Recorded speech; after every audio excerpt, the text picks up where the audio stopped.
ನಮಸ್ಕಾರ. ನಾವು ಕೂಡ್ಲಿಗಿಂದ ಸ್ನೇಹಿತರ ಬಳಗ ಅಂತ ಹೇಳ್ಬಿಟ್ಟು ಸೋಷಿಯಲ್ ಸರ್ವಿಸ್ ಮಾಡೋಂಥ ನಮ್ದೊಂದು ಟೀಮ್ ಇದೆ. ಇವತ್ತು ಆಕ್ಸಿಜನ್ ಮೀಟರ್ ನಾವು ಸರ್ಕಾರಿ ಆಸ್ಪತ್ರೆಗೆ ಇದನ್ನ ಡೊನೇಟ್ ಮಾಡ್ತಾ ಇದ್ದೀವಿ. 6 ಪೀಸ್ ಕೊಡ್ಬೇಕಂತ ಅನ್ಕೊಂಡಿದ್ದೀವಿ. ಸದ್ಯ 3 ಪೀಸ್ ಬಂದಿದ್ದಾವೆ. 3 ಪೀಸ್ನ ಕೊಡ್ತಾ ಇದ್ದೀವಿ. ನಮ್ಮ THO ಸರ್ ಅವರು ನಿಜವಾಗ್ಲೂ ಬಹಳ ಶ್ರಮ ಪಡ್ತಾ ಇದ್ದಾರೆ. ನಮ್ಮ ಕೂಡ್ಲಿಗೆಯಲ್ಲಿ ಇಂಥ ಒಂದು ವೈದ್ಯಾಧಿಕಾರಿಗಳು, ತಾಲೂಕು ವೈದ್ಯಾಧಿಕಾರಿಗಳು ಇರೋದು ನಮಗೂ ಬಹಳ ಸೌಭಾಗ್ಯ ಅಂತಾನೆ ಅನ್ಕೊಳ್ತೀವಿ. ಯಾಕಂತ ಹೇಳಿದ್ರೆ ಯಾವುದೇ ಟೈಮಿಗೆ ಫೋನ್ ಮಾಡಿದ್ರು ಅವ್ರು ಅಟೆಂಡ್ ಮಾಡಿ ನಮ್ಗೆ ಸ್ಪಂದಿಸ್ತಾ ಇದ್ದಾರೆ. ಭಗವಂತ ಅವ್ರಿಗೆ ಆರೋಗ್ಯ ಆಯಿಸ್ಕೊಡ್ಲಿ.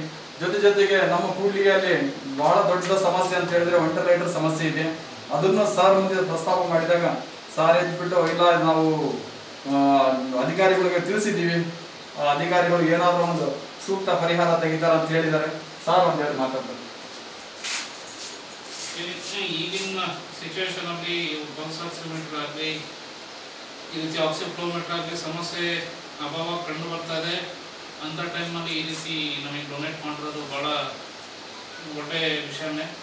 ಇದರಿಂದ ಎಷ್ಟೋ ರೋಗಿಗಳ ಪ್ರಾಣನೂ ಕೂಡ ಉಳಿಸ್ಲಿಕ್ಕೆ ಹೆಲ್ಪ್ ಆಗ್ತದೆ.